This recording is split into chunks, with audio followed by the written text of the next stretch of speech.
Welcome to channel. Today we are going to cover Geet Ageet lesson 13, and this has been written by Ram Dhari Singh Dinkar.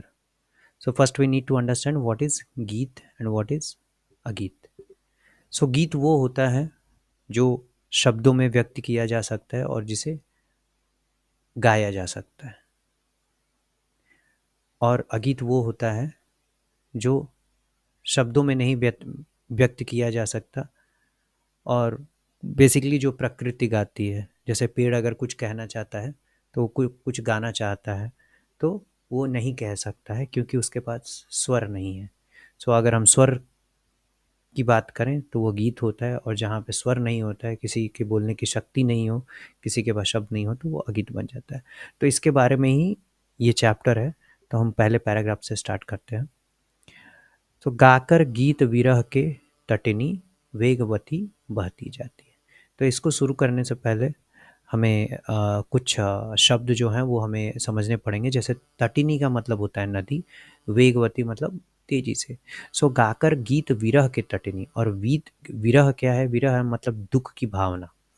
सो इसमें रामधारी सिंह दिनकर यह कह रहे हैं, यह बताना चाहते हैं कि नदी इतनी तेजी से बह रही है जैसे मानो अपने दुख को, विरह के दुख को, या अपने दुख को व्यक्त करना चाहती है, अपने दुख को बताना चाहती है। दिल हल्का कर लेने को उपलों से कुछ कहती जाती है। और अगर आपके अंदर कुछ दुख है, कुछ इमोशंस है, तो आप किसी से कुछ कहोगे। अब नदी किससे कहेगी? आप यहाँ पे देखिए कि नदी कितनी तेजी से बह रही है इस चित्र में, राइट? और वो उपलों से कुछ कहती जाती है। अब किससे कहेगी? वो किनारों से। उपलों का मतलब हो गया किनारों से। तो क्या कह रही है? वो किनारों से कुछ कहती हुई जाती है। तट पर एक गुलाब सोचता। अब तट का मतलब हो गया किनारे, ठीक है, नदी के किनारे। तो नदी के किनारे पर एक खड़ा गुलाब का फूल सोचता है कि देते स्वर यदि मुझे विधाता, अपने पतझड़ के सपनों का मैं भी जग को गीत सुनाता।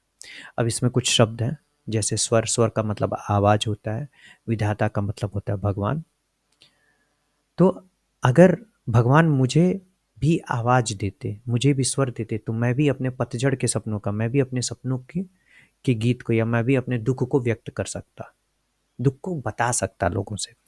गा गा कर बह रही निर्झरी। तो अभी देखिए कि नदी अगर शांत बह रही है, मतलब एकदम प्लेन पानी अगर जा रहा है, तो वो, उसके अंदर कुछ इमोशन नहीं है, वो ओके है। लेकिन यहाँ पे कैसे जा रही है? वो गा गा कर, क्योंकि जब नदी तेज से बहती है या पानी तेजी से बहता है तो कुछ आवाज़ होती है। तो वही बोल रहे हैं कवि कि निर्झरी कैसे बह रही है, नदी या झरना कैसे बह रहा है? कुछ गा गा कर बह रही है। पाटल मुख खड़ा तट पर है। और पाटल मुख का मतलब हो गया कि गुलाब कैसे है?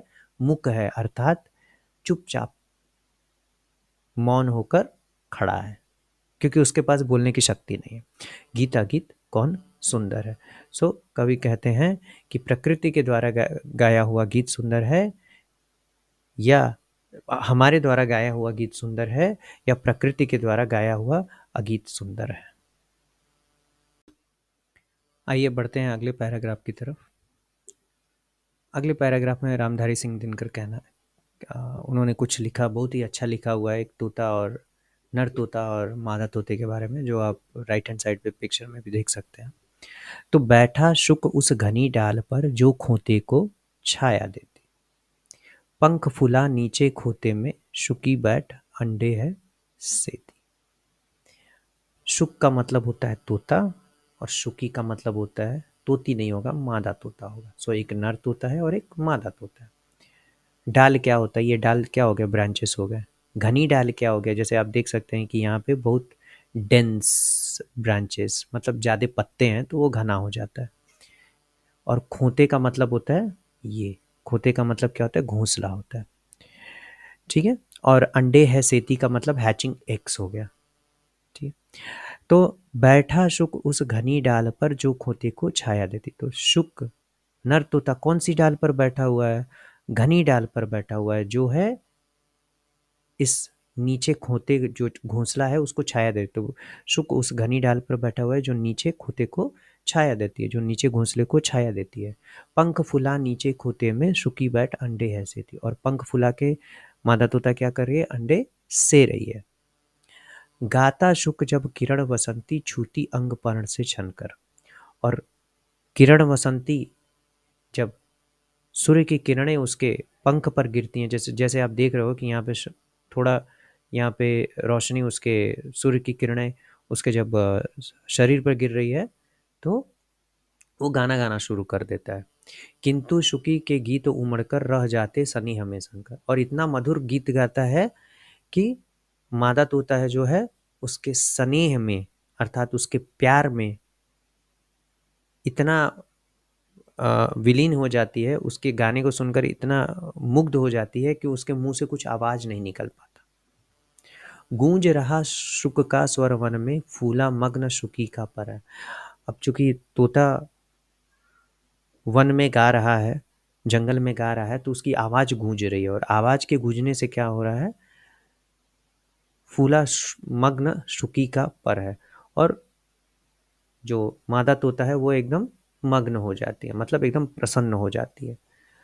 और फिर रामधारी सिंह दिनकर जी कहते हैं कि गीत अगीत कौन सुंदर है। तो मेरे द्वारा गाया जाने वाला गीत सुंदर है या प्रकृति के द्वारा न गाया जा सकने वाला अगीत सुंदर है।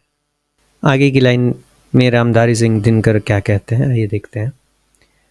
दो प्रेमी है यहाँ एक जब, बड़े सांझ आला है गाता, पहला स्वर उसकी राधा को घर से यहीं खींच लाता है। अब इसमें आप देख सकते हैं कि एक प्रेमी है और एक प्रेमिका है, और प्रेमी कुछ गाना गा रहा है। सो दो प्रेमी हैं यहाँ एक जब, तो इस जब जंगल में, इस वन में एक प्रेमी जब गाना गाता है, कोई बड़े सांझ आल्हा गाता है, अर्थात लोकगीत गाता है, फोक सॉन्ग गाता है, तो पहला स्वर उसकी राधा को घर से यही खींच लाता है।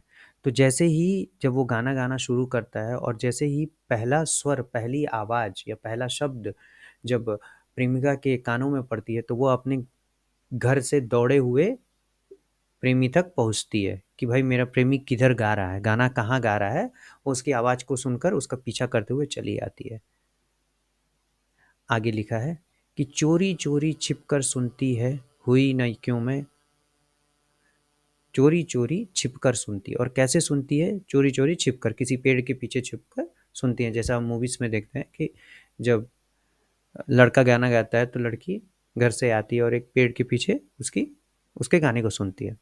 अब इसके आगे क्या लिखा है? हुई न क्यों मैं घड़ी कड़ी गीत की, विधना यो मन में गुनती। और विधना का मतलब हो गया यहाँ से भगवान से मतलब है, कह सकते हैं। तो अब इतना बढ़िया गाना गा रहा है जो कि वो चोरी चोरी छिपकर सुन रही है, और वह अब सोचने लगते हैं कि भगवान, मैं इसके गीत की कड़ी क्यों नहीं बन गई, मैं इसके गीत का हिस्सा क्यों नहीं हूँ, अर्थात मैं क्यों नहीं गीत गा रही हूँ। वह गाता पर किसी वेग से फूल रहा है इसका अंतर। और जैसे ही वह गाता है, ज्यों-ज्यों वह गाते जाता है, वैसे ही प्रेमिका का मन कैसा है, अंदर से प्रसन्न रहता है। प्रेमिका अर्थात बहुत खुश हो रही है उसके गाने को सुनकर, लेकिन सोच रही है कि अगर मैं इसके भी गाने का हिस्सा रहती तो बहुत ही अच्छा रहता। गीत अगीत कौन सुंदर है। और जैसा कि आगे के पीछे के पैराग्राफ्स में भी मैंने एक्सप्लेन किया कि हमारे द्वारा गाया जा सकने वाला गीत या प्रकृति के द्वारा न गाया जा सकने वाला अगीत सुंदर है। So thanks for watching this video. Please like, comment and subscribe. And if you want me to cover any special topic, please put in the comment box. Thank you.